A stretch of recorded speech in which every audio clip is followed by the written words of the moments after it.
जी नाज़रीन, Facebook live session में मैं हूं आपका होस्ट दोस्त रमेश कुमार बीएम। शाम के खूबसूरत पहाड़ में सभी देखने वाले नाज़रीन को मेरा सलाम। इस उम्मीद से कि जहां होंगे हमेशा खुश होंगे और अपने नेक मकसद नेक ख्वाहिशात में अमल करने के लिए जुस्तजू में होंगे, अंत तक मेहनत करते रहेंगे, क्योंकि कामयाबी हमेशा मेहनत और जदोजहद से मिलती है। तो हमारी हर मुमकिन यही कोशिश होती है कि दुनिया के मुख्तलिफ कोने में रहने वाले हर उस इंसान ज़ात को आपको इस स्क्रीन के ले आने का हमारा मकसद ये है कि आप उन लोगों से कुछ न कुछ सीख सकें। और हमारा मेन मकसद ये है कि सीखने का और सिखाने का। हम ये नहीं कहेंगे कि हम 100% आपको सिखाएंगे या हमारे गेस्ट आपको 100% सिखाएंगे, लेकिन फिर भी कुछ न कुछ उनकी ऐसी बात होगी जो आपके लिए फ़ायदेमंद होगी और आप उस पर अमल करेंगे, यकीनन आपके लिए कुछ न कुछ फ़ायदेमंद ज़रूर साबित होगी। तो इस हवाले से आज जो मेरे साथ गेस्ट है उसका नाम है अमजद फारूक साहब, नाम है उसका। सोशल एक्टिविस्ट है और बहुत से उसकी प्रोफाइल माशाल्लाह बहुत हाई फाई है। हम नहीं चाहेंगे कि हम अपना तारुफ उसका तारुफ हम अपनी ज़ुबानी कराएं, हम चाहेंगे कि उसका तारुफ उन्हीं की ज़ुबानी सुने। लेकिन उससे पहले मैं अमजद फारूक साहब का बहुत शुक्रिया अदा करूँगा, उन्होंने मुझे टाइम दिया और मैं अपने शो में शामिल होने पर उसको वेलकम कहूँगा। अमजद फारूक साहब, अस्सलाम वालेकुम जनाब।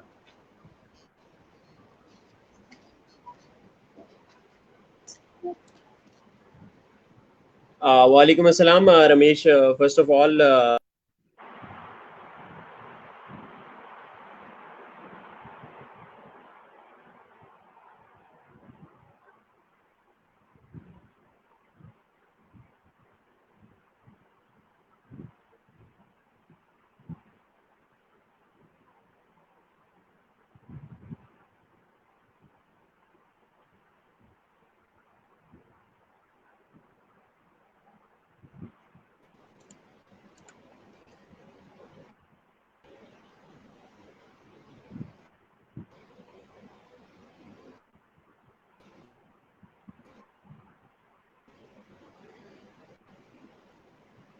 अमजद भाई, थोड़ा सा नेटवर्क का इशू था मेरे ख्याल में।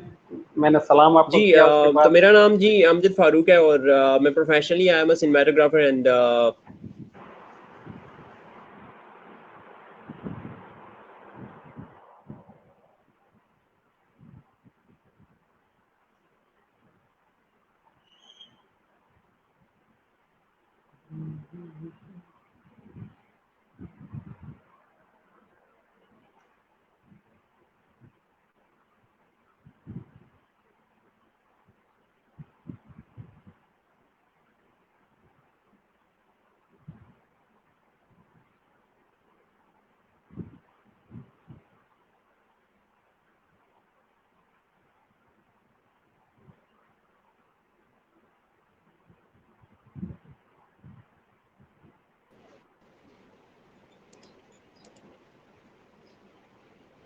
अभी हम लाइव हो गए दोबारा। जी जी लाइव ही हैं, लेकिन नेटवर्क का इशू था, तो थोड़ा सा आप अपनी दोबारा तारुफ करा दें तो बहुत शुक्रिया। Okay okay first of all तो अस्सलाम वालेकुम all of you and Ramesh Kumar, thank you so much कि आपने मुझे इनवाइट किया एंड माशाल्लाह you are doing great job and मैं आपके शो में आना चाह रहा था काफ़ी टाइम से और आज अल्हम्दुलिल्लाह थैंक यू सो मच कि मैं आपके शो में आ गया हूँ और आप माशाल्लाह से बहुत अच्छा वर्क कर रहे हैं। बहुत अप्रिशिएट करता हूँ आपको और जितने भी लोग देख रहे हैं और सबको यही कहूँगा कि जितने भी लोग सब पॉजिटिव काम कर रहे हैं उनको सपोर्ट करें। अगर सपोर्ट नहीं कर सकते तो एटलीस्ट उनको डिग्रेड भी मत किया करें। जितने भी हमारे होस्ट हैं या जो भी सोशल मीडिया पे आके काम कर रहे हैं, तो हर बंदा अपनी अपनी डोमेन में काम कर रहा है, तो जो जो काम जो जहाँ पे काम कर उसको उस डोमेन में काम करने दें। तो आई थिंक कि किसी को डिग्रेड नहीं करना चाहिए। तो फर्स्ट ऑफ ऑल एंड मेरा इंट्रोडक्शन ये है कि my name is Amjad Farooq and professionally I am a cinematographer and बाकी दोस्त काफ़ी चीज़ें मैं करता हूँ। सोशल एक्टिविस्ट भी हूँ, वॉलंटियर भी काम करता हूँ मैं और इस तरह से। तो उसके साथ साथ इन कोविड-19 में मैंने एक अपनी ऑनलाइन प्लेटफॉर्म क्रिएट किया था डिजिटल क्रिएटर्स के नाम से। तो उसमें हम लोगों को डिफरेंट स्किल्स सिखाते थे अबाउट सोशल मीडिया मार्केटिंग से related, like Facebook and YouTube और इस तरह की डिफरेंट उस पर प्लेटफॉर्म पे काम करना सिखाया जाता था और उस पर हम फ्री ऑफ कॉस्ट ऑनलाइन उनको हम ट्रेनिंग्स देते थे और अल्हम्दुलिल्लाह कि हमारे पास विद इन 2 वीक्स हमारे पास 800 प्लस हमारे पास स्टूडेंट्स हो गए थे और उनको हमने ट्रेन किया। एंड अल्हम्दुलिल्लाह कि उसमें से खुशी की बात ये है कि उसमें से काफ़ी लोग अभी जिन लोगों ने सीरियस हो के सीखा, पॉजिटिव थे, जिनकी मोटिवेशंस थी, जो मोटिवेटेड थे और जिन्होंने इस चीज़ को सीरियस लिया, और अल्हम्दुलिल्लाह कि उसमें से काफ़ी लोग अभी जो है अर्न कर रहे हैं और एक अच्छी अमाउंट जो है वो मंथली वो अपनी बना लेते हैं और फैमिली को भी सपोर्ट कर रहे हैं, खुद को भी सपोर्ट कर रहे हैं, और इस तरह से ये चीज़ें। तो ये बेसिकली मेरा शॉर्ट सा इंट्रोडक्शन है। वैसे तो ऐसे बात करें तो काफ़ी लंबी डिटेल हो जाती है, तो नहीं, बहुत अच्छा ये लगा चीज़ें। आपका हाँ, बाकी रमेश। बहुत अच्छा लगा आपका तारुफ सुनकर, माशाल्लाह बहुत ही अच्छा लगा, खुशी हुई कि आप माशाल्लाह यंग हैं और इतने खूबियों के मालिक हैं। तो अच्छा, मैं चाहूँगा कि ये सिनेमा फोटोग्राफर क्या है, थोड़ा-सा इस हवाले से अगर आप बता दें। पहले पहले मेरा यही सवाल है, क्योंकि बहुत से लोगों को हो सकता है इल्म ना हो, यकीनन होगा। सिनेमेटोग्राफर बेसिकली ये होता है कि जैसे आप लोग होते, पहले होता था वीडियोग्राफर होता था, ठीक है।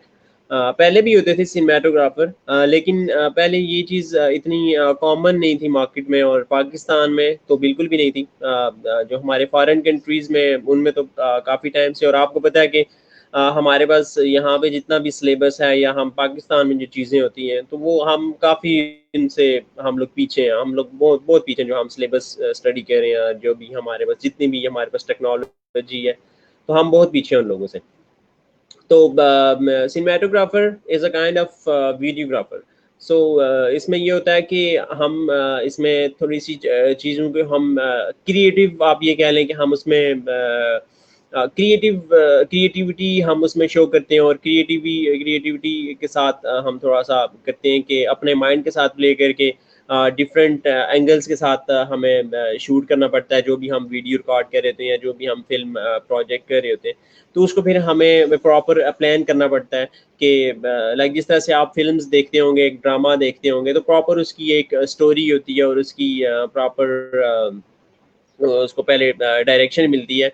तो सिनेमेटोग्राफिक बेसिकली इसका ये काइंड होती है कि आपकी उसमें डिफरेंट एंगल्स के साथ, और उसको ऐसी अपीलिंग एक लुक देनी पड़ती है। तो उसमें इस चीज़ को सिनेमेटोग्राफी कहते हैं। ज़बरदस्त, माशाल्लाह लाइक आपने पहले आप तफसीली रोशनी। लाइक अभी तो हम बात कर रहे हैं, ठीक है, सिंपल, ये एक वीडियो है, ठीक है, वीडियो रिकॉर्ड करिए। बट जी, अगर जी। आप खुद देख लें, अभी यहाँ पे बैठे हुए हैं, जैसे आप खुद मीडिया से, और आपको इस चीज़ का बखूबी अंदाजा है। एक हमें साइड से हमें कवर कर रहे हैं, एक हमें फ्रंट से कवर कर रहे हैं, एक हम मास्टर अच्छा, कार्ड ले रहे हैं। इस तरह से बिल्कुल। डिफरेंट चीज़ें इसमें आती हैं, तो इसको हम सिनेमेटोग्राफी कहते हैं। नहीं, माशाल्लाह बहुत अच्छा लगा, क्योंकि बहुत से नाज़रीन को इल्म नहीं होता था शायद मेरी नज़र में, लेकिन आपकी बदौलत उनको कुछ ना कुछ पता चल गया। अच्छा, आप मतलब फ़िल्म्स भी आपकी इंडस्ट्रीज़ है, कंपनी है, और फ़ोटोग्राफ़ी की भी कंपनी है, तो इसको आप कैसे मैनेज करते हैं, और आपको ये आइडियाज़ क्यों आया? हालाँकि यंग है, यंग बहुत पहले किसी और शोबे में जाना चाहते हैं, फिर इस तरफ बहुत कम आते हैं, लेकिन आपका ये शौक क्यों है? क्या वजूहात? मेरा ये था कि जब मैं छोटा था, और उस टाइम से मेरा ये प्लान था कि मैंने इसको स्टार्ट करना है। फोटोग्राफी एंड फिल्म्स का मुझे शौक था, वीडियोस में क्रिएट करता था, उस टाइम में फोटोज लेता था डिफरेंट। तो उस टाइम से मेरा था, और जब मैंने अपना उसकी 10 ईयर्स मैंने अपनी एजुकेशन कंप्लीट की, और अभी कंप्लीट भी नहीं की थी इवन, उसके आई थिंक मैं 10 ईयर्स था उसमें,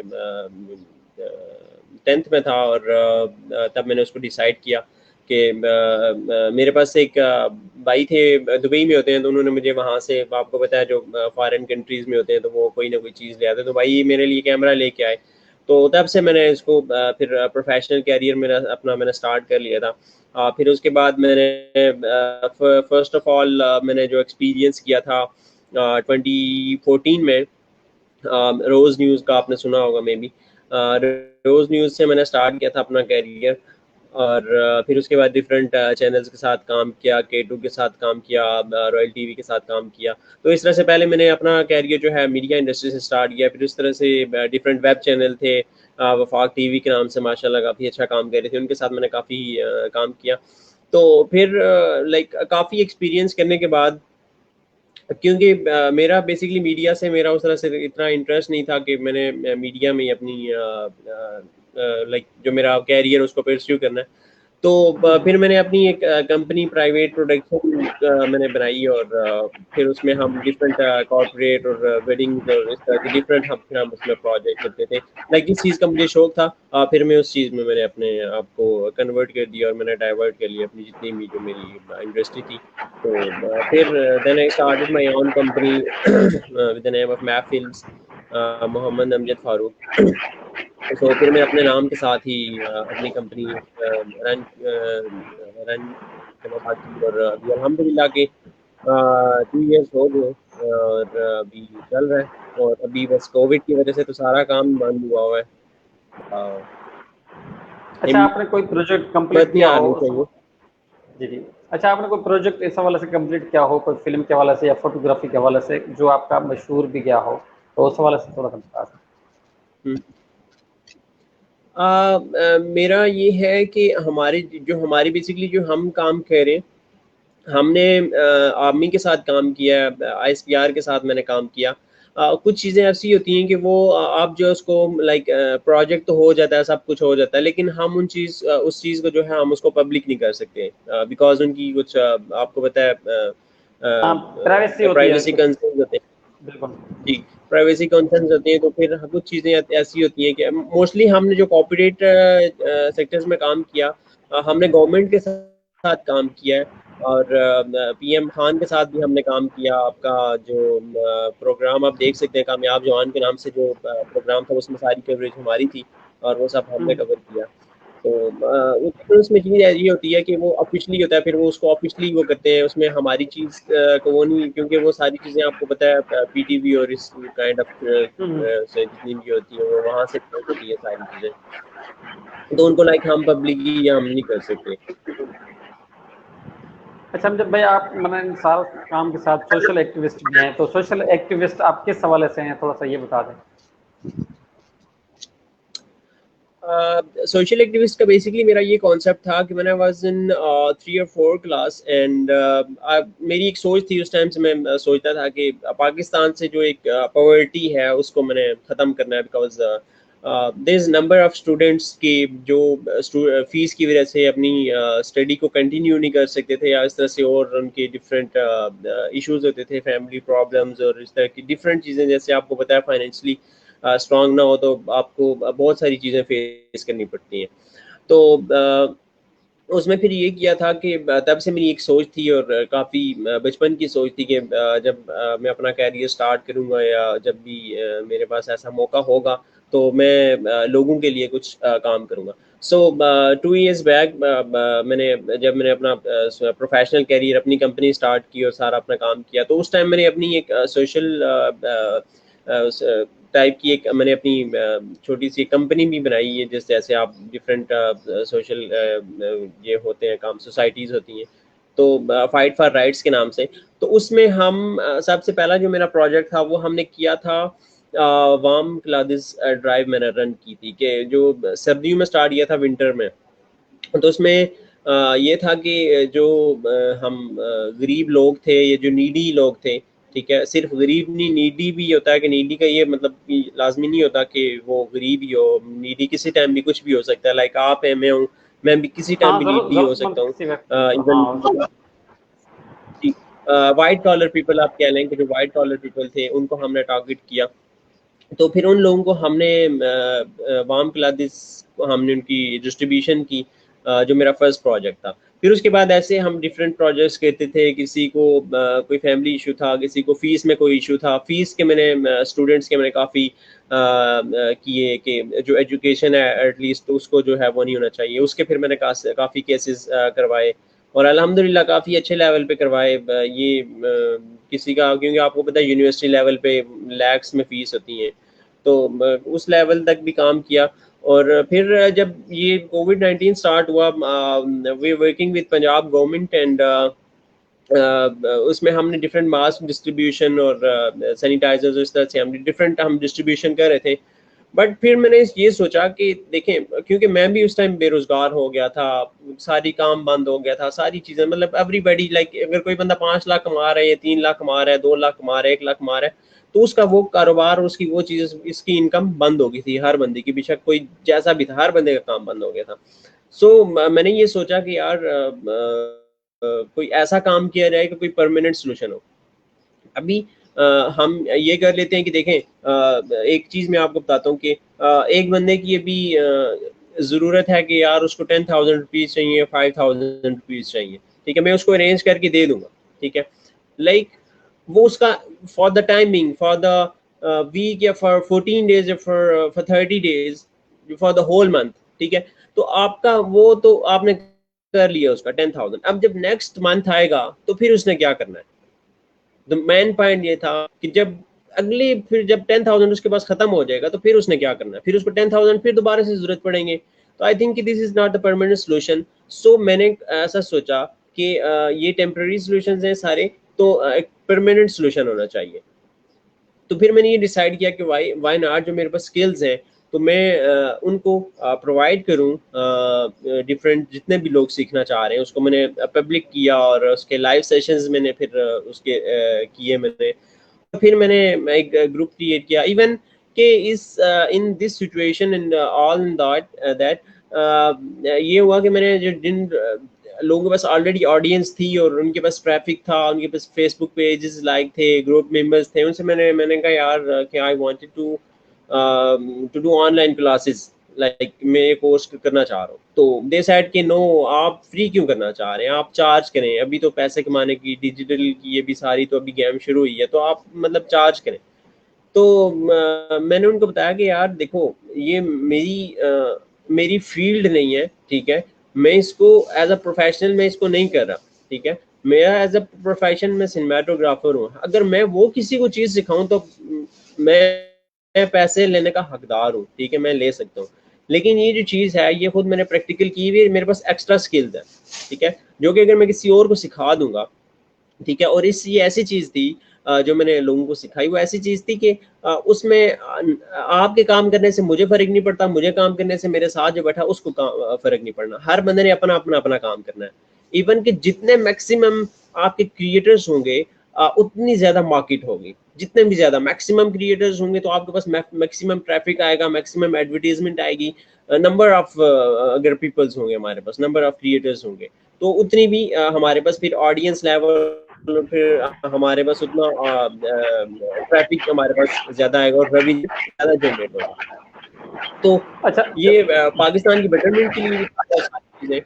तो फिर जो है मैंने लाइक काफी जितने भी जिनके पास प्लेटफॉर्म था ऑलरेडी मैंने उनसे डिस्कस किया, लेकिन they want allow me anyway. फिर मैंने अपना एक क्रिएट किया, फिर मैंने डिजिटल क्रिएटर्स के नाम से अपना फिर 0 लाइक 0 पेज और 0 ग्रुप मेंबर्स के साथ मैंने स्टार्ट किया, और अल्हम्दुलिल्लाह के विद इन, मैंने आपको जैसे ऑलरेडी बताया कि विद इन 2 वीक्स 800 प्लस हम क्रॉस कर चुके थे, और उसमें कंटिन्यूसली स्टूडेंट्स आ रहे थे, ज्वाइन कर रहे थे लोग। तो हमने स्टार्ट किया, और 2 3 वीक्स के बाद हमने उसको प्रॉपर स्टार्ट कर लिया था।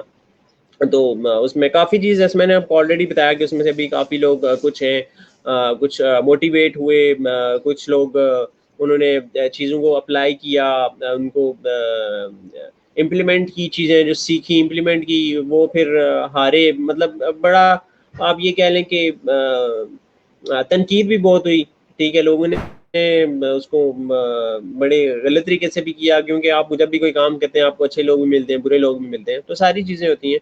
तो उसमें काफ़ी हमें बैड कमेंट्स भी मिले, बैड रिव्यूज़ भी आए, सारी चीज़ें हुई, लेकिन खैर कुछ अच्छे भी थे, 2 3 4 5 भी अच्छे आ जाए तो आई थिंक कि आपका सारा काम हो जाता है। सो आई थिंक ये काफ़ी चीज़ें थी। तो उससे फिर मैं भी मोटिवेट हुआ, डीमोटिवेट एक टाइम ऐसा आया कि मैं भी डीमोटिवेट हो गया था कि यार मैं फ्री कर रहा हूँ, मैं किसी से कोई पैसे नहीं ले रहा, लेकिन फिर भी लोग मतलब नेगेटिव बातें कर रहे हैं। जैसे मैंने प्रोग्राम के स्टार्ट में बताया कि यार जो बंदा जो काम कर रहा है, जिस डोमेन में काम कर रहा है उसको करने दो, ठीक है, अगर आप खुद नहीं कुछ कर सकते तो जो बंदा कर रहा है एटलीस्ट उसको कुछ करने दो। अच्छा जब भाई जो अभी आपने ऑनलाइन मतलब स्किल सिखाना शुरू किया, उसमें आपने कैसे मैनेज किया, कितना टाइम देते थे, कितनी आपके पास टीम थी, थोड़ा सा इस मुतालिक बता दें। देखिए बैकएंड पे तो मेरे पास ऑलरेडी, क्योंकि जो बेसिकली मेरे सर हैं और मैंने उनसे सीखा, तो बैकएंड पे वो लोग मुझे ऑब्वियसली मुझे सपोर्ट कर रहे थे। मैंने उनसे डिस्कस किया सारी चीज़, तो उन्होंने कहा व्हाई नॉट कि आप मतलब कर सकते हो सारी चीज़ें और आप करो। और उनकी हमारी प्रॉपर टीम थी। कि मेरी अपनी टीम में जो मेरी अपनी कंपनी है उसमें 7 to 8 लोग हैं, जो मेरी टीम है फिल्म फोटोग्राफी की। लेकिन ये चूंकि लिंक करता है सॉफ्टवेयर हाउस से, तो जो मेरे सर हैं उनका अपना सॉफ्टवेयर हाउस और उनकी अपनी कंपनी है। तो मैंने उनसे डिस्कस किया, तो फिर बैकएंड भी जितनी भी चीज़ें होती थी, मुझे जो भी इशू होता था, फिर वो लोग उसमें हमें सपोर्ट करते थे। और उसमें उनकी टीम में तो अल्हम्दुलिल्लाह के 80+ उनके वो हैं, उनके मेंबर्स हैं। तो वो उसमें मुझे कोई इशू नहीं होता था, बैकएंड से जितनी भी हमें सपोर्ट चाहिए होती थी वो मुझे मिल जाती थी। अच्छा, फिर जो आपके पास क्या क्राइटेरिया थी जब आपके पास स्टूडेंट कोई मतलब एडमिशन लेता था या आप उसको सिखाते थे, तो क्या क्राइटेरिया थी और कितना टाइमिंग आप उसको देते थे और फिर वो सीखता था? देखिए, इसमें हमारा कोई एडमिशन्स का हमने उस तरह से नहीं किया हुआ था। जैसे हम लोग अभी लाइव सेशंस कह रहे हैं, बिल्कुल सेशंस ऐसे ही थे, फेसबुक पे हमने किए ग्रुप में, ठीक है। ग्रुप क्रिएट किया हुआ था, उसी में हम लाइव सेशन कहते थे स्टूडेंट्स के। फिर हम Q&A सेशन होता था प्रॉपर, किसी को क्यूरी होती थी वो फिर हम लाइव उसको क्लियर कर देते थे, या एक प्रॉपर सेशन रख लेते थे। एक सेशन किया अपना क्लास की, और उसके बाद हमने सेशन रख लिया कि अभी जिसके भी जो भी क्वेश्चन आंसर है, फिर हम उनकी जो भी क्यूरी होती थी उसको फिर हम रिजॉल्व करते थे। फिर कुछ मोस्टली लोग इनबॉक्स आते थे और सारी चीज़ें, फिर उनकी क्यूरीज। तो वो 1 महीना तो पूरा आप ये कह लें कि कम्प्लीटली मैंने अपना वक्फ किया हुआ था। जो मेरे स्टूडेंट्स थे, जितने भी लोग थे, तो वो बस फिर आप ये कह लें कि 20 आवर्स भी काम किया, 18 आवर्स भी काम किया, 16 आवर्स भी काम किया। सोने का टाइम भी नहीं होता था। तो इतना लाइक काम किया, बिल्कुल फ्री ऑफ कॉस्ट किया, किसी से कोई पैसे नहीं लिए, सब चीज़ें फ्री की। फ्री थे वैसे भी, लेकिन फिर भी अपना, आपको पता है कि माँ बाप आजकल 1-2 घंटे की बच्चों को टाइम नहीं देते, या बच्चे माँ बाप को टाइम नहीं देते, ठीक है। तो किसी के लिए 15-20 घंटे निकालना, आई थिंक यार काफ़ी बहुत मुश्किल काम है। लेकिन खैर फिर भी, लेकिन उसमें चीज़ ये नहीं होती कि आप मतलब निकाल रहे हो, आपकी नीयत अच्छी होती है। लेकिन जब आप कोई दिल मोटिवेट करे, बैड रिव्यूज, बैड कमेंट्स आना शुरू करें, तब आप थोड़े से डिसर्ड और आप हो जाते हैं जब फर्स्ट टाइम काम करें। लेकिन एनीवे कुछ अप्रिशिएट करने वाले भी थे, काफ़ी थे इवन। तो बस मोटिवेशन हमें भी मिली, वो भी मोटिवेटेड थे। तो बस काम चलता गया और कारवां चलता गया बस। तो अल्हम्दुलिल्लाह कि अभी भी कर रहे हैं वो लोग। और अभी ये मैं सोच रहा हूँ कि एक और वो कोर्स तो मैंने करवा लिया था, अभी सोच रहा हूँ कि एक और मैं कोर्स लॉन्च करूँ, उसकी प्रॉपर उसकी। लेकिन अभी जो मैं करवाऊँगा उसको प्रॉपर उसको चैनलाइज तरीके से करूँगा कि हमारे पास कितने स्टूडेंट्स आए, कितने लोगों ने लर्न किया, और उसकी प्रोग्रेस क्या थी। प्रॉपर उसकी जितनी भी आपकी होती है ना डिटेल्स, नंबर ऑफ हमारे पास कितने स्टूडेंट्स का डाटा है, तो वो फिर हम सेशन जूम पे करेंगे, उसको फिर हम ऑनलाइन नहीं करेंगे, लाइव। अच्छा अमजद भाई, आप डिजिटल दुनिया तो वैसे हो चुकी है, लेकिन हमारा पाकिस्तान भी डिजिटल होने जा रहा है, तो आप कैसे देखते हैं? क्योंकि बहुत से लोग अभी तक भी डिजिटल नहीं हो पा रहे हैं, पता नहीं क्या वजूहत है, हमें उसका इल्म नहीं है। लेकिन आपकी नज़र में डिजिटल होने का कितना फ़ायदा है, अगर डिजिटल नहीं होते तो कितने नुकसान आता है, ये थोड़ा बयान कर। देखें रमेश, बहुत अच्छा क्वेश्चन किया आपने। देखें आज भी, बल्कि अगर सोशल मीडिया आप यूज़ करें, आज भी एक उसकी न्यूज़ चल रही है अबाउट इंडिया के उसका जो 10 मिलियन के इस तरह से कुछ अमाउंट, उसका जो गूगल का CEO है वो उनको हेल्प करेगा, इंडिया के जो लोग हैं, ठीक है। तो देखें अभी वो लोग उसमें इन्वेस्ट कर रहे हैं, ठीक है। एक अगर गूगल का बंदा या उसका CEO उस कंट्री में इन्वेस्ट कर रहा है, ठीक है, तो उसके पास पोटेंशियल है, ठीक है। इंडिया में इतना ज़्यादा आप ये कह लें कि पोटेंशियल है, और उनका बच्चा बच्चा बिलो द 18, ठीक है। I am talking about the below the 18, like जो 15 का है, 12 का है, हर बंदा यूट्यूब पे है, उसके 2-2 3-3 चैनल है, हर बंदे की वेबसाइट है, उनके पास स्किल्स है। बिकॉज कि अभी देखें, अगर हम रेवेन्यू जनरेट करते हैं ना 1 बिलियन, तो वो लोग करते हैं ईयरली 1 लाख, 1 लाख एंड नहीं सॉरी 142 बिलियन पर ईयर। तो पाकिस्तान से आप डिजिटल की जो बात कर रहे हैं, आप खुद उसको कंपेयर, अगर पाकिस्तानी करें जस्ट 1 बिलियन, ठीक है, 1 बिलियन अगर डॉलर हम जनरेट कर रहे हैं, ठीक है, तो इंडिया जो है, इंडिया 142 बिलियन, 142 बिलियन वो जनरेट कर रहा है through social media and through digital media. तो फिर आप खुद देख लें कि उनका कितना इम्पैक्ट है और हम लोग कितने पीछे हैं। तो आई थिंक अभी तो हमारे पास इतने रिसोर्सेज भी नहीं है, हमारे पास पेपल भी नहीं है, हमारे पास अमेजोन नहीं है, मतलब हम लोग, हमारे कंट्रीज में कुछ ऐसी चीजें हैं कि हम लोग, ये होता है कि हम लोग, एक तो ये चीज होती है कि हम पाकिस्तानी मोस्टली हम लोग कहते हैं कि शॉर्टकट, हम शॉर्टकट ढूंढना स्टार्ट कर देते हैं कि यार शॉर्टकट क्या है, ठीक है। हम अपने, अगर एक देखें, अगर ग्राफिक डिजाइनर है, जो ग्राफिक डिजाइनर, ग्राफिक डिजाइनिंग भी आगे, ग्राफिक डिजाइन आपकी एक डोमेन है, ठीक है, एक नीश है, ठीक है, लेकिन उसमें क्या होगा, उसकी फिर आपकी एक मैन नीश है, ग्राफिक डिजाइन आपकी एक मैन नीश है, ठीक है। जिस तरह से आप होस्ट हैं, ठीक है, तो होस्ट एक मैन नीश है, ठीक है। आप होस्ट की भी, आपको भी पता है कि आगे कैटेगरीज होती हैं, ठीक है, होस्ट की भी आगे कैटेगरीज होती है, न्यूज का अलग होता है, इंटरटेनमेंट का अलग होता है, स्पोर्ट्स का अलग होता है, तो इस तरह से डिफरेंट उसकी फिर नीश आ जाती हैं। तो ऐसे ग्राफिक डिजाइनिंग की एक स्किल्स है, ग्राफिक डिजाइनिंग एक आप कोर्स कह लें, एक आप उसको स्किल्स कह लें। अब उसकी आगे ग्राफिक डिजाइनिंग की भी आगे स्किल्स है, फ्लायर्स वाला अलग बंदा होगा, आपका कार्ड डिजाइन वाला अलग बंदा होगा, लोगिंग डिजाइन वाला अलग बंदा होगा, आपका सोशल मीडिया पोस्ट का अलग बंदा होगा। तो इस तरह से भी डिफरेंट चीजें हैं ग्राफिक। तो हम लोग क्या करते हैं कि हम कहते हैं कि हमारे पास सब सब सारे स्किल्स आ रहे हैं, हम फ्लायर्स भी हमने बनाने हैं, हमने कार्ड्स भी खुद बनाने हैं, हमने लोगो भी खुद डिजाइन करना है। तो हम हर चीज के पीछे भागते हैं। अगर हम एक चीज को पॉलिश कर लें और एक हम अपना सेट कर लें कि यार ये मेरा गोल है, मैंने बेस्ट फ्लायर डिजाइनर बनना है, मैंने बेस्ट लोगो डिजाइनर बनना है। अभी एंड बिलीव मी, आप ये देखें कि जो PIA का लोगो था, जो पहला वाला लोगो था PIA का, जो उर्दू में लोगो बना हुआ था, व्हाट डू यू थिंक कि उसकी कितनी कॉस्ट होगी, कितनी कॉस्ट बियर की होगी PIA ने? Do you know about that? और वो आम से बंदे से पूछे, वो कहता कि यार इसमें क्या सिंपल उसमें लिखा हुआ है। दे paid I think 3 crore, 3 crore उन लोगों ने पे किया था उस लोगो का, PIA का जो लोगो है।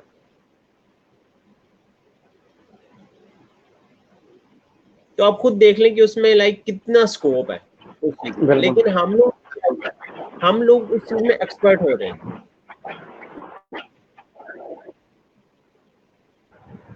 अच्छा, आखिर में कौन सा आप ऐसा मैसेज देना चाहेंगे जिसके थ्रू आपका पॉजिटिव मैसेज जाए और लोग ज़्यादा, मतलब जो जो आपने बातें कही उस पर कुछ ना कुछ अमल करना शुरू कर दें? हालांकि माशाल्लाह बहुत अच्छी आपने देखिए बातें रमेश,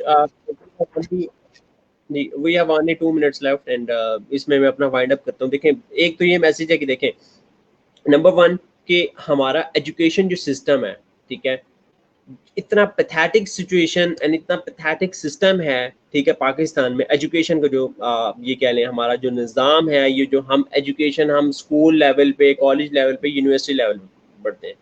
16 ईयर्स तो हमें टाइम लग जाता है कि हम 16 ईयर्स हम एजुकेशन करते हैं। उसके बाद फिर हमारी जो आधी उम्र रह जाती है, वो हम फोटो स्टेट करवाते रहते हैं अपनी डिग्रीज को, मैट्रिक की, FSC की, BA की, BSc की, MSc की, वो हम फोटो स्टेट करवाते हैं। और हम जब जॉब पे जाते हैं, ठीक है, वो फोटो स्टेट करवा के आगे इंटरव्यूअर हमें कहता है कि भाई do you have any experience, आपका कोई एक्सपीरियंस है तो हम आपको जॉब देंगे।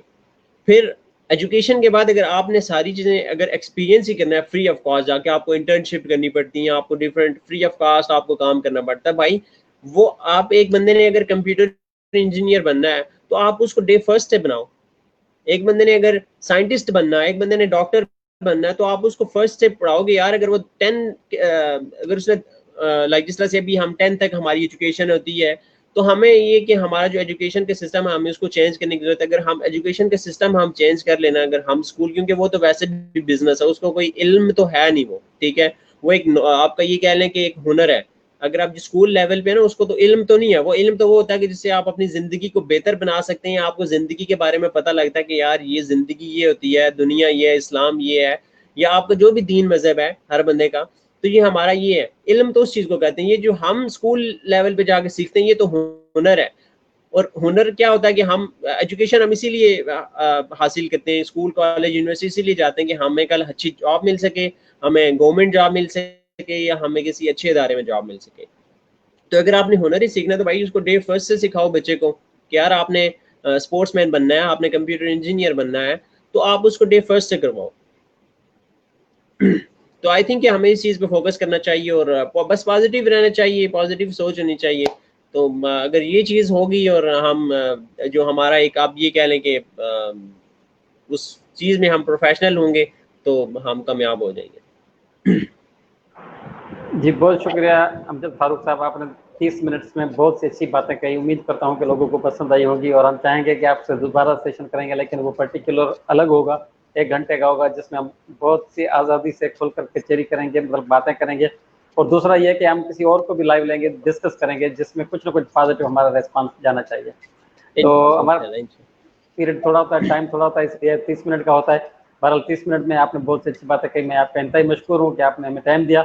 हम चाहेंगे कि आपसे दोबारा भी रब्ता करेंगे। जी नाज़रीन, आपने देखा अमजद फारूक ने बहुत सी अच्छी बातें कही, आप कुछ ना कुछ उस पर अमल करने की कोशिश करेंगे। तब तक के लिए रमेश कुमार BM को दी जाएगा इजाज़त। अगले नए प्रोग्राम में किसी नए मेहमान के साथ दोबारा हाजिर होंगे, तब तक के लिए इजाज़त। अल्लाह।